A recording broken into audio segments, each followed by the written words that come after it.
Bismillahirrahmanirrahim. Alhamdulillahi rabbil alamin, wassalatu wassalamu ala sayyidil mursalin wa ala alihi wa sahbihi ajma'in. Rabbi syrah li sadri wa yassir li amri wahlul 'uqdatam min lisani yafqahu qawli. Subhanaka la ilma lana illa ma 'allamtana innaka antal alimul hakim. Wala hawla wala quwwata illa billahil aliyyil azim. Kitab Hidayatus Sibyan, muka surat 11, baris yang ke-6 daripada bawah. Baris yang ke-6 daripada bawah. Qala al-muallifu rahimahullahu ta'ala wa nafa'ana bi'ulumihi amin. Bermula segala najis yang tersebut itu terbahagi atas 4 bahagi. Pertamanya najis mughallazah, keduanya najis mukhaffafah, ketiganya najis mutawassitah. Bermula segala najis yang tersebut itu, mana najis yang tersebut itu terdahulunya didatangkan dhabit najis. Yang terdahulu sekalian binatang suci sekaliannya pada ketika hidup, melainkan anjing dan babi, atau dhabit dia. Sekalian juzuk bangkai, iaitu najis sekaliannya, melainkan bangkai manusia, ikan dan belalang. Bermula juzuk bahagian yang bercerai daripada binatang hidup, iaitu seperti bangkainya pada hukum najisnya dan sucinya. Bermula tiap-tiap yang cair lagi memabukkan, iaitu dinamakan akan dia arak, iaitu najis ia. Bermula darah, iaitu najis sekaliannya, melainkan hati dan jantung dan alaqah dan misk. Dia cerita berkaitan dengan dhabit najis. Kemudian sekalian najis yang dinyatakan terdahulunya terbahagi atas 3 bahagi. Terbahagi atas 3 bahagi. Barang-barang yang najis itu ada 3 bahagian najis. Ada 3 bahagian najis daripada sekalian perkara-perkara yang dihukumkan najis. Kemudian selesai bicara berkaitan dengan bahagian-bahagian najis, najis mughallazah, mukhaffafah, mutawassitah. Kemudian akan disusuli pula najis mughallazah ke, mukhaffafah ke, mutawassitah ke, ada najis aini dan ada najis hukmi. Kemudian macam mana pula untuk menyucikan najis aini dan juga hukmi daripada najis mughallazah, kaifiah cara dia. Kemudian macam manakah cara dia untuk menyucikan najis mukhaffafah yang aini dan hukmi. Kemudian terakhirnya macam manakah cara, kaifiah cara menyucikan najis mutawassitah. Hak kebanyakan najis adalah mutawassitah selain daripada najis mughallazah, mukhaffafah, yang kebanyakannya adalah najis mutawassitah, yang aini dan yang hukmi. Macam manakah cara menyucikan najis mutawassitah wa aini, kemudian macam manakah cara menyucikan najis mutawassitah hak hukmi. Ni susunan dalam kitab Hidayatus Sibyan, petunjuk bagi orang yang baru belajar. Jadi cara susunan dia pun agak apa sistematik. Sistematik lah. Disusun-susun tu agak mudah sikitlah cara kita nak memahami bagi orang yang baru belajar. Nama kitab Hidayatus Sadiqin, petunjuk bagi orang yang baru belajar. Jadi bermula segala najis yang tersebut itu terbagi atas 3 bahagi.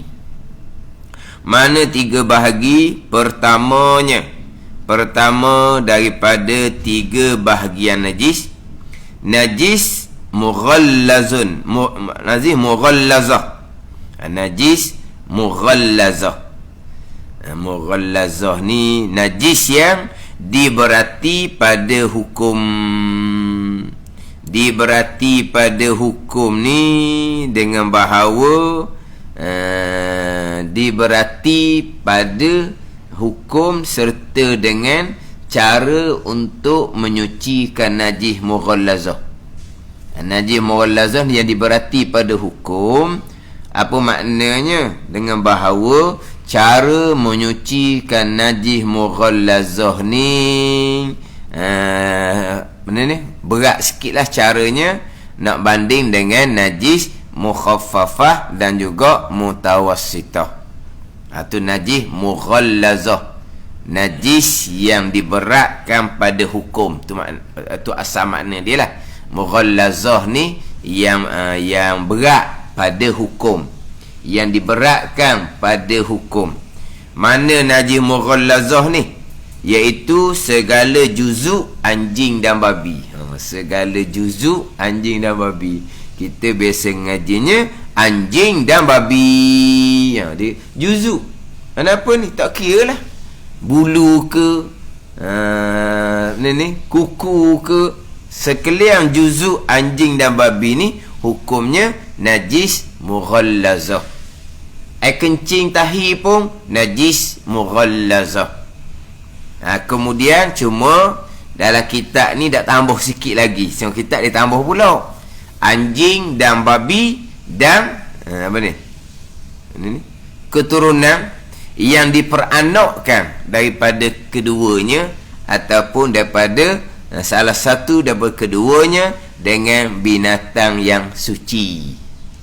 Maknanya anjing babi ni dia dia berlaki dengan hak binatang yang suci. Anjing contohnya dengan kambing, maka yang lahir tu hukumnya adalah mughallazah. Anjing najis mughallazah, kambing suci. Tetapi apabila berlaki antara anjing dan babi, maka hukumnya dia akan turut kepada hak lebih berat. Hukumnya diturut kepada hak lebih berat. Jadi hak najis mughallazahnya anjing, kemudian kambingnya suci. Jadi diberatkan hukum kepada hak najis. Diberatkan hukum kepada hak najis. Maka yang diperanakkan daripada salah satu dan kedua ni dengan binatang yang suci, maka anak yang lahir tu hukumnya adalah suci. Anak yang lahir tu hukumnya adalah suci. Kemudian berkaitan dengan anjing dan babi ni,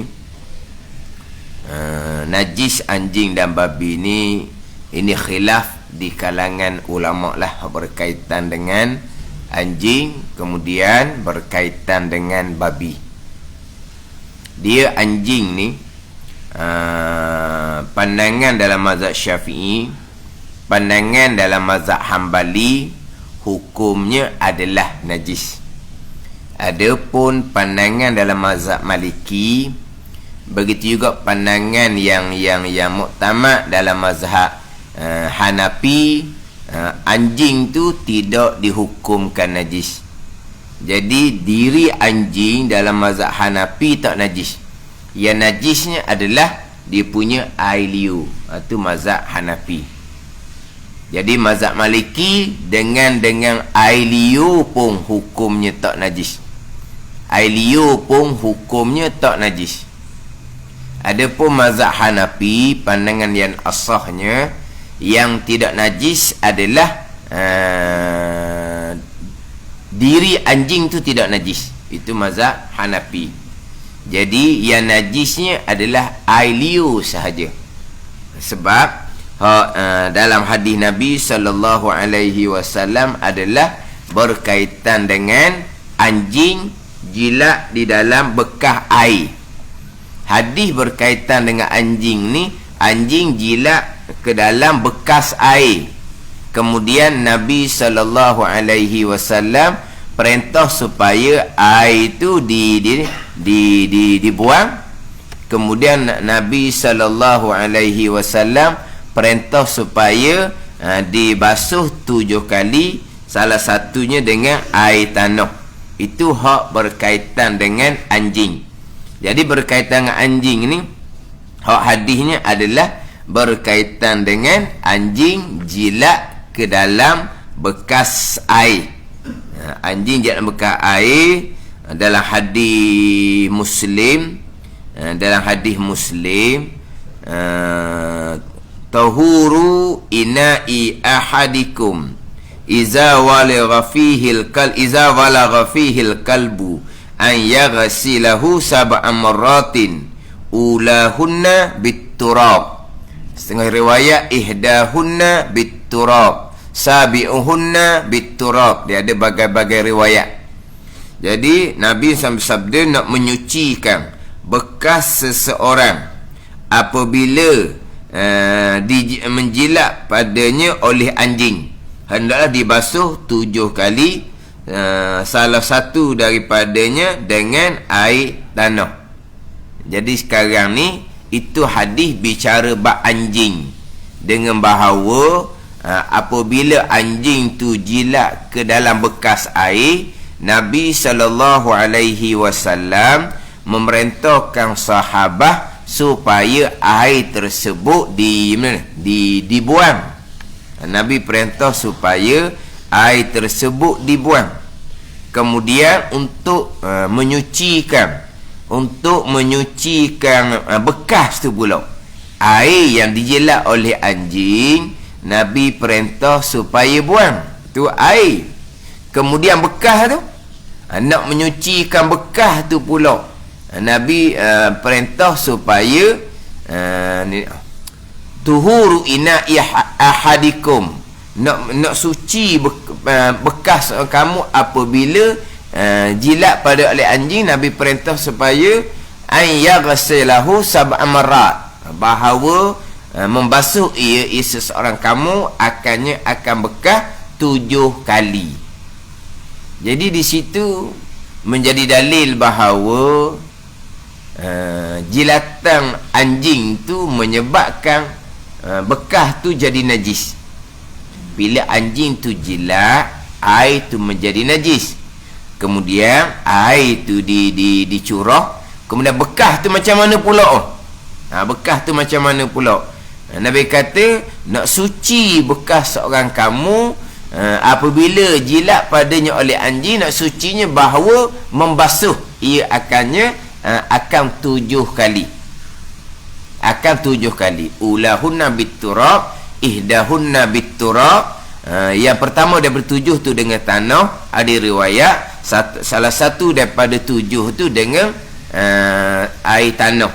Jadi dalil ni menjadi hadis ni menjadi dalil dalam mazhab Hanafi, yang najis hanyalah air liur sahaja. Yang najis hanyalah air liur sahaja. Adapun diri anjing tu tidak dihukumkan najis. Itu pada pandangan mazhab Hanafi. Kemudian dalam mazhab Syafi'inya, kalaulah air liur tu najis, maka sekalian anjing tu dihukumkan najis. Itu mazhab Syafi'i dengan mazhab Hambali. Mazhab Syafi'i dengan mazhab Hambali. Kemudian ada satu riwayat hadis Nabi sallallahu alaihi wasallam. Nabi sallallahu alaihi wasallam du'iya ila dar, dijemput kepada satu kampung, ila dari qaumin, pada satu kampung kaum, satu kaum. Fa'ajabah, maka Nabi terima jemputan tu. Kemudian dijemput pula kepada dijemput akan Nabi kepada rumah pada satu kaum. Nabi terima jemputan. Kemudian Nabi dijemput pula untuk pergi pada satu rumah, tapi Nabi tidak, Nabi falam yujib, Nabi tidak terima jemputan tu. Maka ditanya akan Nabi SAW, faqila lahu fi zalik, maka ditanya akan Nabi SAW pada hak demikian tadi itu, demikian satu rumah jemput Nabi, Nabi terima. Fa'ajabah, Nabi terima. Kemudian dijemput pula pada satu rumah yang lain, falam yujib, Nabi tak terima.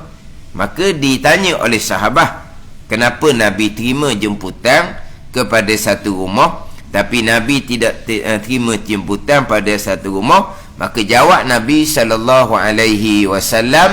inna fi dari fulan, inna fi dari fulanin kalban. Jadi sahabat tanya Nabi, kenapa Nabi tidak terima jemputan untuk pergi pada satu rumah? Sebelum tu jemputan untuk pergi rumah yang lain Nabi terima. Jemputan yang kedua untuk pergi satu rumah yang lain pula Nabi tak terima. Maka sahabat tanya, kenapa Nabi tak terima jemputan yang kedua? Nabi jawab, inna fi dari fulanin kalban, kerana pada rumah sianu hak jemputan kedua ni ada anjing. Maka dikatakan kepada Nabi, qila lahu, dikatakan bagi Nabi SAW, wa inna fi dari fulanin hiratan, dan sesungguhnya pada rumah seseorang tu ada kucing. Hak Nabi terima jemputan tu ada kucing. Kenapa Nabi terima jemputan? Maka jawab Nabi SAW, innal hirata laisat binajisatin, sesungguhnya kucing dia tidak najis. Setakat tu je. Jadi faham di sini anjingnya adalah najis. Tapi hadis ni kurang kuat lah, sebab itulah didahulukan akan kias. Apabila air liur tu najis, maka sekalian tubuh anjing pun dihukumkan najis. Ini dalam mazhab Syafi'i kita, sebab hadis tadi tu tak berapa kuat. Jadi Nabi dijemput pada satu rumah, Nabi terima jemputan. Kemudian jemputan yang kedua pergi satu rumah yang lain, Nabi tidak terima jemputan. Maka sahabat tanya Nabi, kenapa kau jemputan yang kedua tu Nabi tidak terima? Nabi kata, kerana di rumah sianu tu ada anjing. Lepas tu Nabi tak terima jemputan. Maka sahabat pun tanya Nabi semula, hak rumah yang Nabi terima jemputan tu ada kucing. Nabi pun jawab, innal hirata laisat binajisatin, laisat binajasatin, innal hirata laisat binajasatin, kucing tak najis, Nabi kata. Jadi fahamnya anjingnya najis. Tapi hari ni tak kuat lah. Biasanya dia pakai kias. Kiasnya macam mana? Kalaulah air liur anjing najis, maka tubuh pun hukum najis. Itu mazhab Syafi'i dengan mazhab Hambali. Mazhab Hanafi, air liur sahaja najis, tubuhnya tidak najis. Adapun mazhab Maliki, pandangan Daud Zahiri, pandangan Imam Zuhrah, anjing termasuk air liur pun tak najis. Anjing termasuk air liur pun tak najis. Lepas tu Nabi suruh basuh bekas air yang dijilat oleh anjing. Nabi perintah air tu supaya dibuang, dicurah. Kemudian bekas tu dibasuh 7 kali. Itu salah satunya air tanah tu. Tu bukan kerana najis. Kalau kerana najis dalam mazhab Maliki pulaknya, kenapa perlu sampai 7 kali kalau najis? Najis biasa-biasa sudahlah. Lepas tu Nabi suruh basuh 7 kali tu bukan kerana najis. Karenanya apa? Dia panggil ta'abbudiyun. Dia panggil ta'abbudiyun. Ta'abbudiyun ni diperintahkan seumpama tu buat aje. Kerana najis. Bukan kerana. Tidak ada. Bukan kerana najis. Kerana diperintah seumpama tu buat sahaja. Dia panggil ta'abbudiyun. Kita kan dalam perintah agama kita ni banyak ta'abbudiyun. Buat sahaja. Kerana. Kenapa sembahyang 5 kali? Ta'abbudiyun. Buat je lah. Kenapa sembahyang ada 2 rakaat, ada 3 rakaat, ada 4 rakaat? Ta'abbudiyun. Buat je lah. Nampak ada ni? Dia ta'alluliyun ni. Kerana ni. Boleh ceritalah illah dia. Boleh cerita illah dia.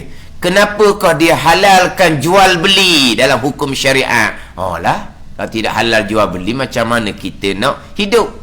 Kenapa kau dia haramkan riba? Riba orang kesempitan, berhutang dengan kita suruh bayar banyak pula dah. Patutnya orang yang nak berhutang kita hak kesempitan tu tak suruh hutang ke dia. Sedekah terus. Dah dia susah sangat. Sedekah terus kan, kita pun berat juga maknanya beri hutang, tapi bayar sama je lah. Sebab dia tengah susah tu, dia susah beri hutang, bayar lebih. Jadi bertambah susah pula dia nya. Boleh cerita illah dia.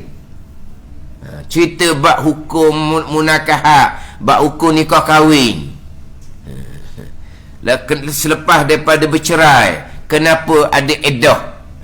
Kita boleh cerita illah dia. Kerana supaya tidak bercampur nasab keturunan. Kerana takut bercampur nasab keturunan. Boleh cerita sebab dia. Kenapakah orang mencuri, orang berzina, orang minum arak kena hukum hudud? Kerana untuk menghukum mereka yang melakukan kesalahan dan menakutkan akan orang lain daripada melakukan kesalahan yang sama. Itu namanya apa? Ni dipanggil perkara ta'alluliyun dia panggil. Boleh cerita dia punya kerana dia tu. Ta'abbudiyun ni tadi macam sembahyang. Kenapa sembahyang 5 kali? Kita buat saja. Rakaat berbeza, buat sahaja. Itu panggil ta'abbudiyun. Jadi dalam mazhab Maliki, kenapa kau basuh bekah yang dijilat oleh anjing 7 kali? Ta'abbudiyun. Najis? Bukan kerana najis. Kalau kerana najis, kenapa nak basuh sampai 7 kali? Air tanah pula sekalinya. Kenapa? Kalau kerana najis. Kalau kerana najis, macam najis-najis yang lain lah. Basuh sekali sudah lah. Hilang dia punya sifat apa semua, bersih lah. Tapi kenapa sampai 7 kali ni? Kerana najis? Bukan kerana najis. Lepas tu, ta'abbudiyun hanya diperintah seumpama tu, buat saja. Dia biasa contoh dalam kitab lah. Antara ta'abbudiyun dengan ta'alluliyun ni contoh. Orang yang bercerai, belum bersama, maka tidak ada iddah. Orang yang bercerai selepas bersama, iddah 3 hari suci. Kita boleh cerita kerana dah. Dia berkahwin, belum sempat bersama, berkelahi, bercerai lalu dah. Tak ada iddah lah. Orang perempuan tu lepas diceraikan, cari lelaki lain, boleh nikah hari yang sama. Balah laku dia kan. Dia pun cari lelaki, nikah hari yang sama. Kan dia berkahwin dah kan. Dia diceraikan oleh suami. Kan cerai oleh suami, ada iddah yang sudah bersama. Ini belum sempat bersama, nak ada iddahnya kok mana? Tak ada iddah. Perempuan tu boleh segera berkahwin dengan lelaki lain. Kalau bersama dah, kalau lepas bercerai, kena tunggu 3 hari suci. Kenapa? Kerana takut bercampur nasab. Dah, itu panggil apa tu? Ta'alluliyun. Boleh cerita kerana. Macam mana pula dengan perempuan yang berkahwin, belum sempat bersama, suaminya meninggal, kena tembok contohnya, belum bersama, suaminya meninggal. Ini berlaku di tempat pernah berlaku di selatan Thailand. Aku terima nikahnya apa semua, selesai apa semua, berebut lawan kali, kena tembok, mati. yang ayah perempuan ni pula ni kuba kerbau 2-3 ekor dah sembelih, dah menantu mati ni. Cari hak lagi lalu lah dah. Banyak mana dah belanjanya yang ni. Tak boleh. Sebab apa? Sebab ada edah. Kenapa ada edah dia belum bersama? Ta'abudiyun. Edah pula lebih lama daripada 3 hari suci. 4 bulan 10 hari edah wafat, edah kematian. Dia 3 kali suci ni paling cepat 32 hari tak silap, paling cepat. Gini. Sekarang dia bercerah. Hak bersama dah ni 3 kali suci. Dia bercerah tu tengah suci sekali dah. Lepas cerah sekejap mari hik dah. Lepas cerah sekejap mari hik. Faham tak ni?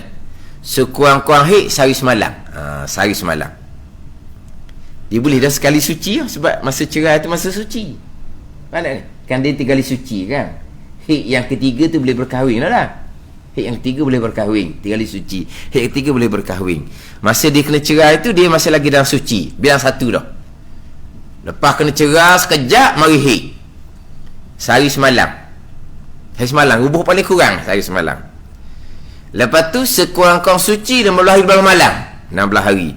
Mari hik pusingan yang kedua tu sehari semalam juga. Baru 17 hari. Ini cerita sekurang-kurangnya. 17 hari ke 17. Lepas tu sekurang-kurang suci antara 2 hik 15. 17 capur 15 32. Gitu. Kemudian mari hik kali yang ketiga sehari semalam juga 33 hari. Kena mula. Sekarang masa dia kena cerah tu dia suci. Boleh dah sekali. Dia 3 kali suci je. Mari hik sehari semalam. Hik yang pertama suci. Kemudian tu 15 hari bawang malam.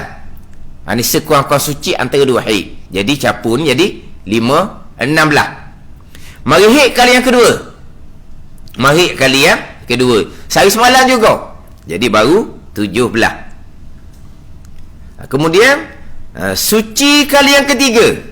Suci kali yang ketiga 15 hari 15 malam 17 capur 15 32. Mari hik semula yang 3 tu habis dah edah dia 32 hari. Hak paling cepat 32 hari. Sebulan lebih sikit edah wafat 4 bulan 10 hari. Tengok.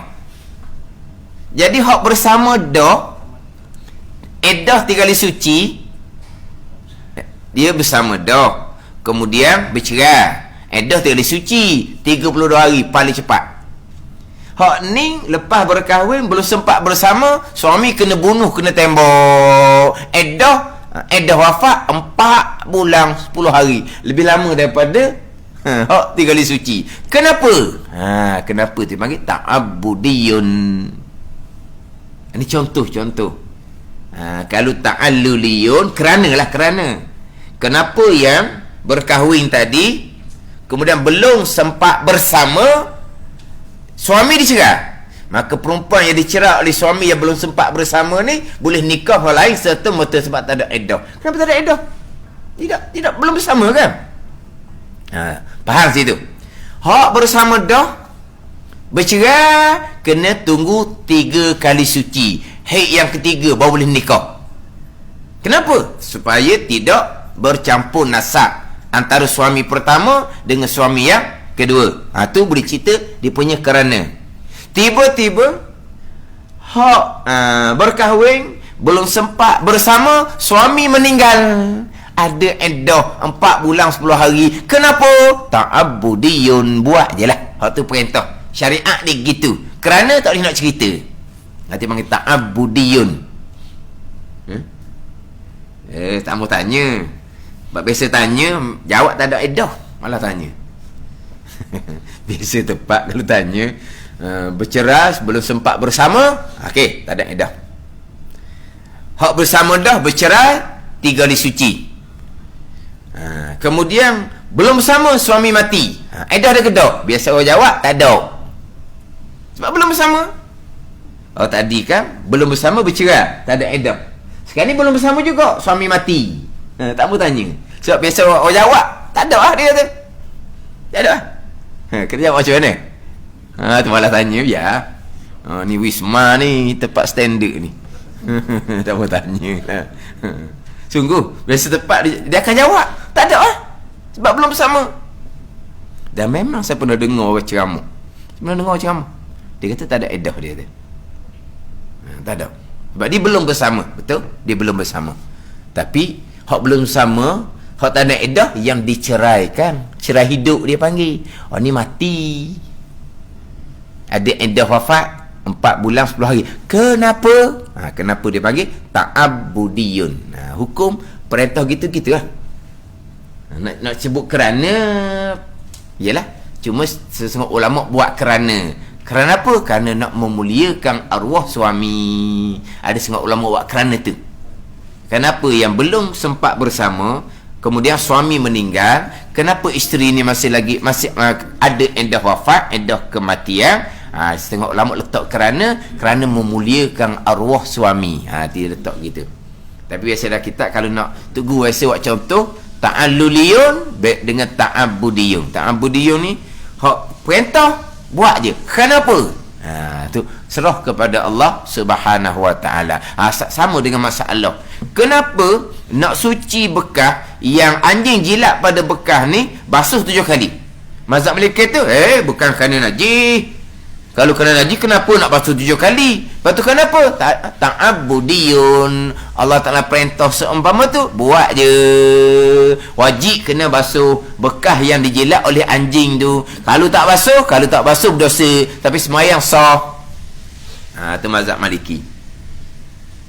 Dia gitu. Mazhab Hanafi pula, hadis hanya sebut berkaitan dengan jilat. Maka yang najisnya air liur sahaja. Tubuh tak najis. Mazhab Syafi'i dengan mazhab Hanbali, air liur najis, tubuh pun hukum najis juga.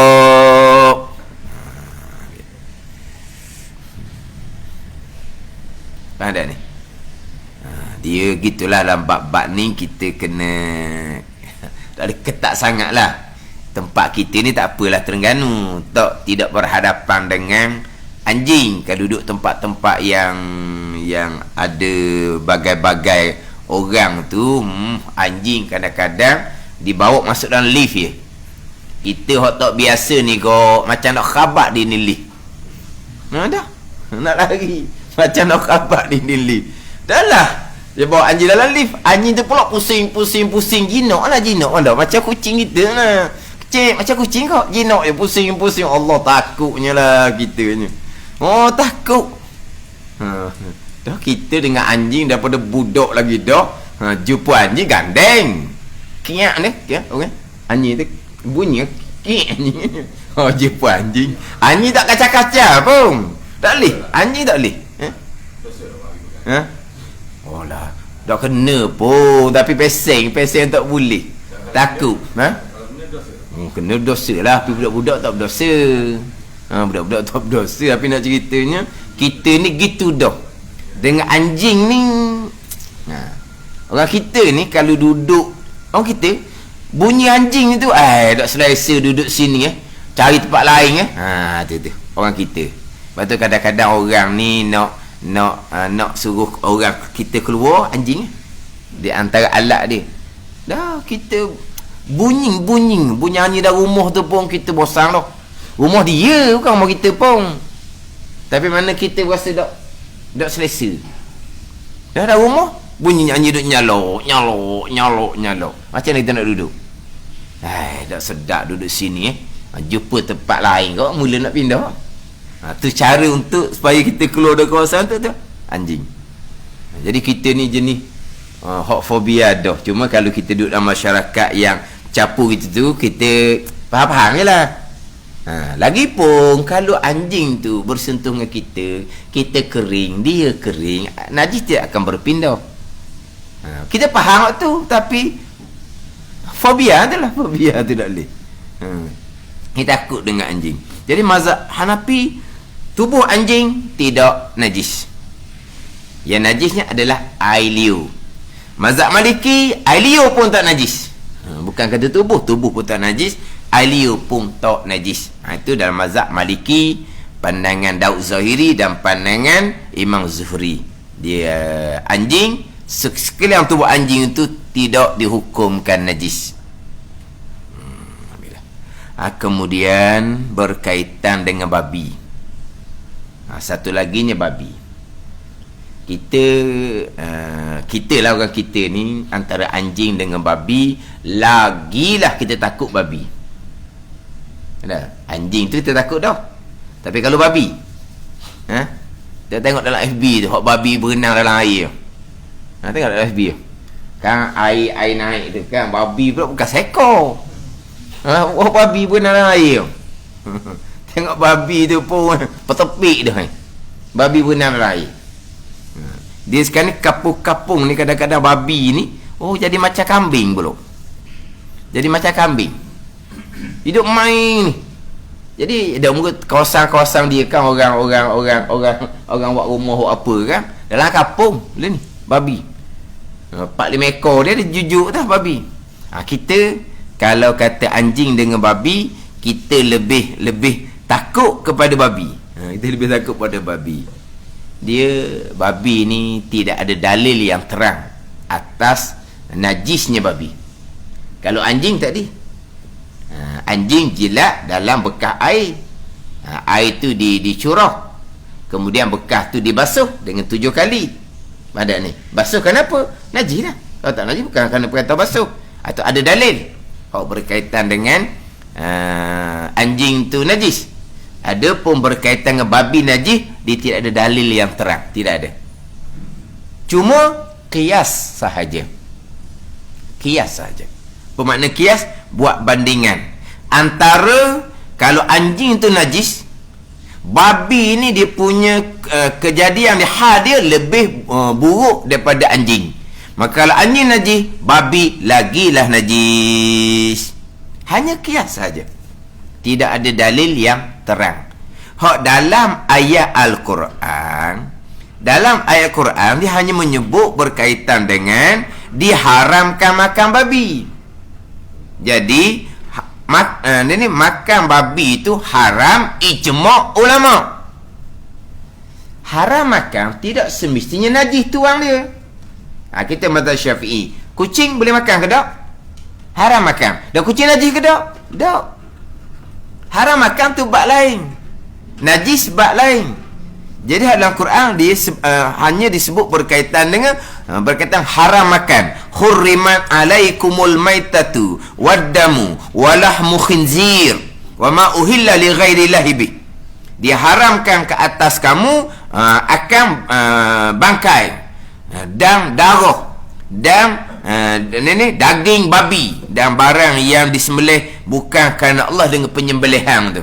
Mana haram makan daging babi. Itu ijma' ulama. Ijma' ulama. Dalam ayat yang lain pula, illa an yakuna maitatan aw daman masfuhan aw lahma khinzirin fa innahu rijsun.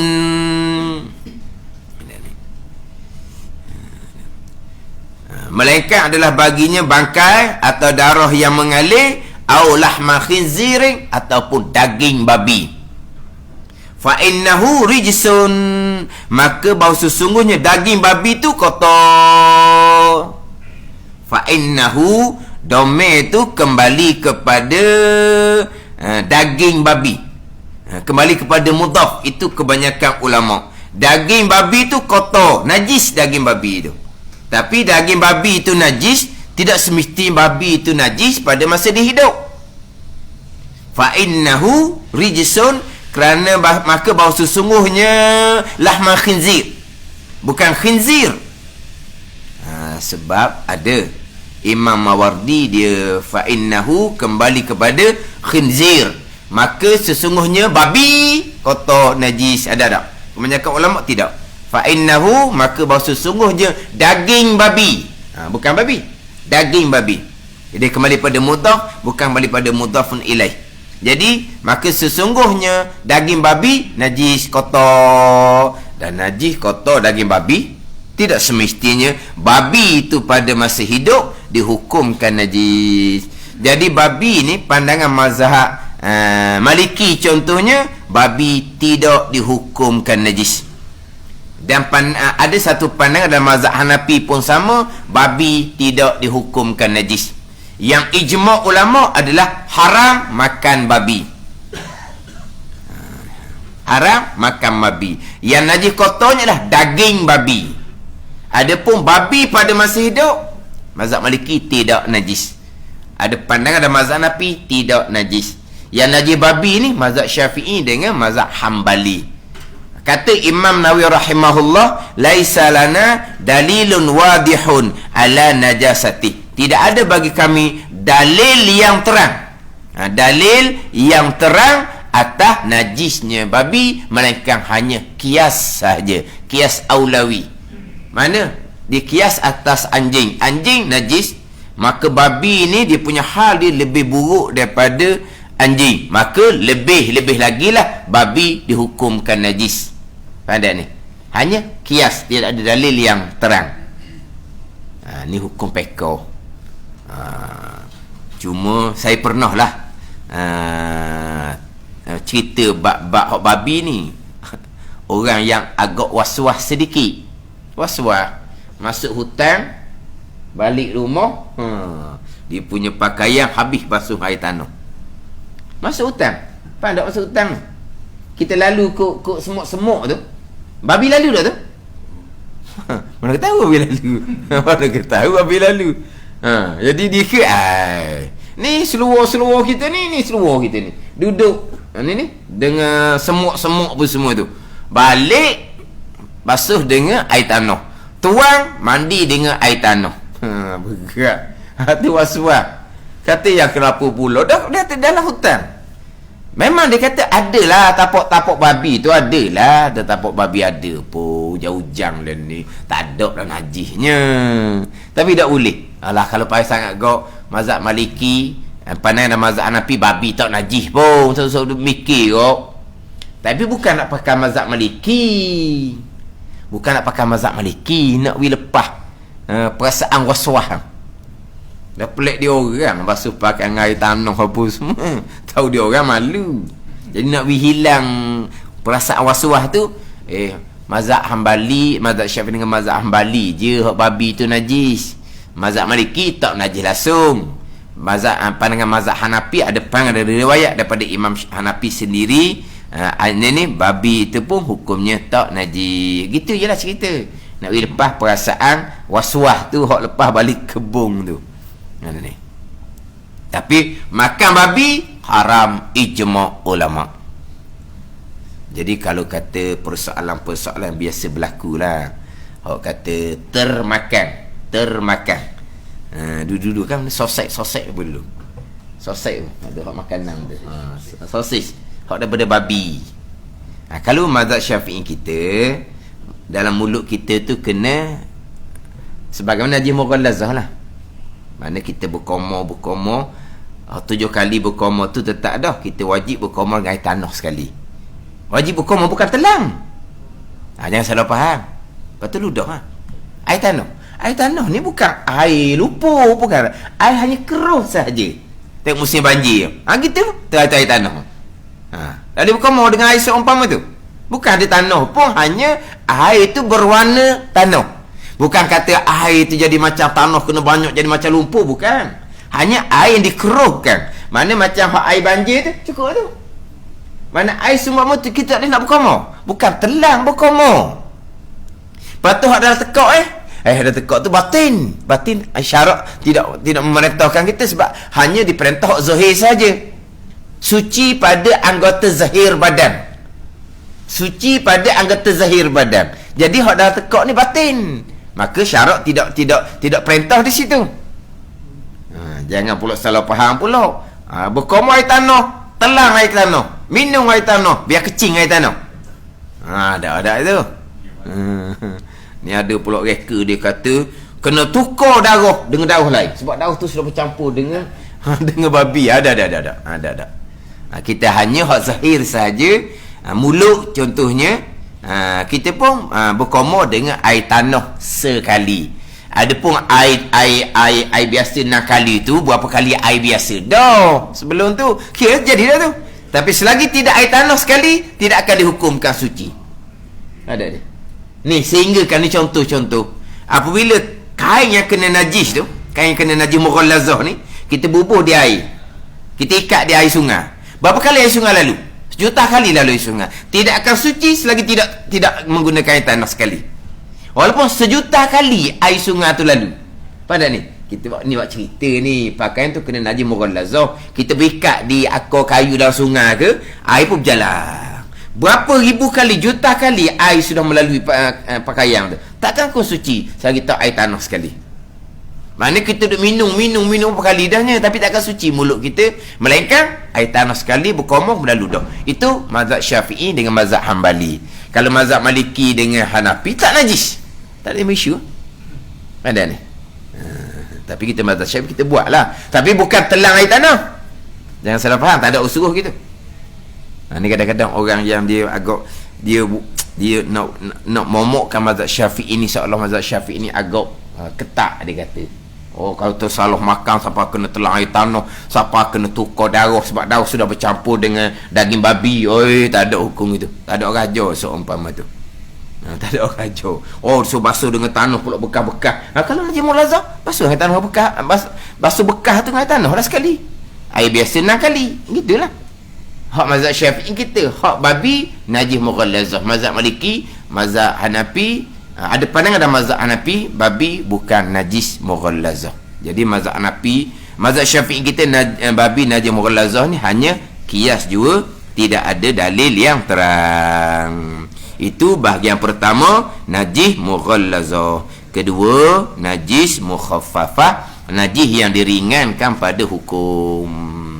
Wallahu a'lam. Bismillahirrahmanirrahim. Alhamdulillahirabbil alamin. Wassalatu wassalamu ala sayyidil mursalin wa ala alihi wa sahbihi ajma'in. Allahumma ftah alaina futuhal arifin. Allahumma allimna ilma akdamin wa fahimna famasabikin warzuqna ruqat talibin. Allahumma zidna ilman wa alhiqna bis salihin. Wa sallallahu ala sayyidina Muhammadin wa ala alihi wa sahbihi wa sallam. Walhamdulillahi rabbil alamin.